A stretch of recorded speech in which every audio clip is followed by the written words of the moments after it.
అందరికీ మన పాదాభి వందనాలు. ఈ రోజు మనం భీమవరంలో ఉన్న ఒక స్వీట్ షాప్ దగ్గర ఉన్నాం.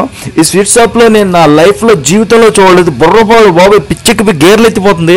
ఎన్ని రకాల స్వీట్లు రా బాబు, స్వీట్లు కారపూసలు, కారంలో ఎన్ని రకాలు ఉన్నాయి, ఎన్ని రకాలు ఉన్నాయి. హాట్లో రకాలు, స్వీట్లో రకాలు.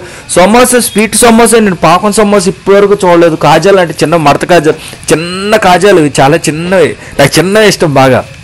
అసలు ఈ మిక్చర్లు, ఈ బూందీ, ఎన్ని రకాలు బొబ్బట్లు, ఎన్ని రకాలు. ఇది ఏదో ఆమ్లెట్ అనుకున్నాను, నేను ఎగ్ ఆమ్లెట్ అనుకున్నాను. బొబ్బట్టు అంటే అది అసలు పిచ్చెక్కిస్తున్నారు. సున్నుండలు అయితే నాకు చాలా ఇష్టం. సున్నుండలు చూస్తేనే మతి పోతుంది. అసలు కోవాలు కూడా చాలా షార్ప్ కట్ చేశారు. అవి కచ్చికాయలు, గిల్లిగిజ్జాలు అయ్యో అంట మడతకాయలు. అవి చూస్తుంటేనే అసలు నాకు చికెన్లోని కందనకాయలు అంటారు చూడండి, విజయడ్ లివర్ కాకుండా ఇంకోటి ఉంటుంది, అది గుర్తొస్తుంది. Some times it will be happen. అసలు మామూలు ఇది ఇన్ని రకాల స్వీట్లు నా జీవితంలో నేను ఎప్పుడు చూడలేదు. Hats off. అసలు వీళ్ళకి ఇన్ని రకాలు ఎలా థాట్స్ వస్తున్నాయో. అన్ని చేసేది అదే పిండి, ఒకటే పిండి, కానీ రకరకాల